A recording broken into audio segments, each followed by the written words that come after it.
It all began on a quiet afternoon when a wild owl unexpectedly flew onto my balcony.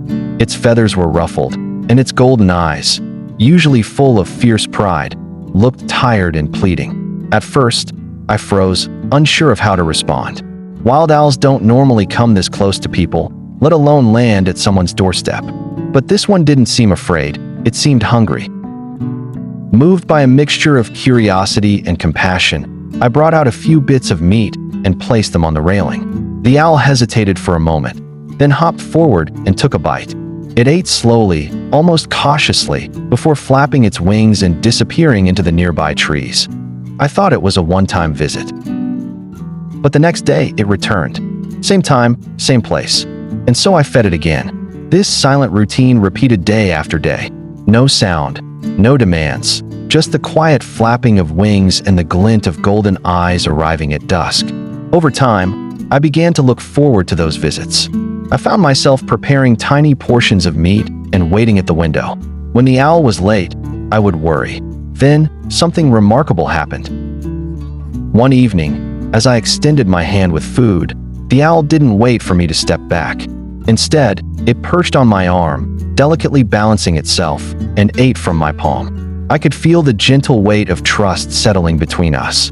From that day on, we weren't just coexisting, we were friends. I named him Whisper. Whisper became a regular part of my life. He started to follow me when I walked through the garden or took evening strolls. Neighbors watched in awe as the owl sat calmly on my shoulder or flew overhead, circling protectively. People would stop me to ask if he was trained or rescued. I always smiled and said, "No, he just chose to stay."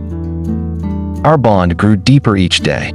I would sometimes speak to him softly, telling him about my day, my worries, my dreams. He never replied, of course, but his presence was a comfort, silent and steady.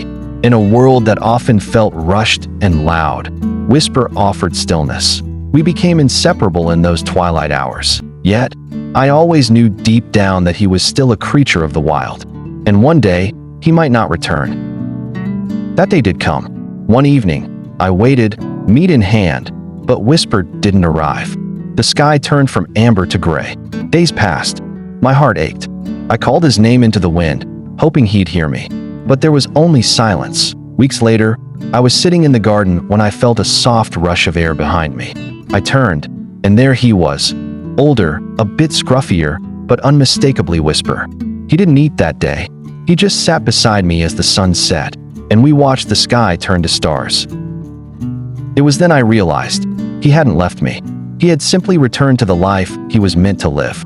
But somehow, part of him would always come back to me. Even now, I sometimes hear his wings in the wind or catch a glimpse of him in the trees.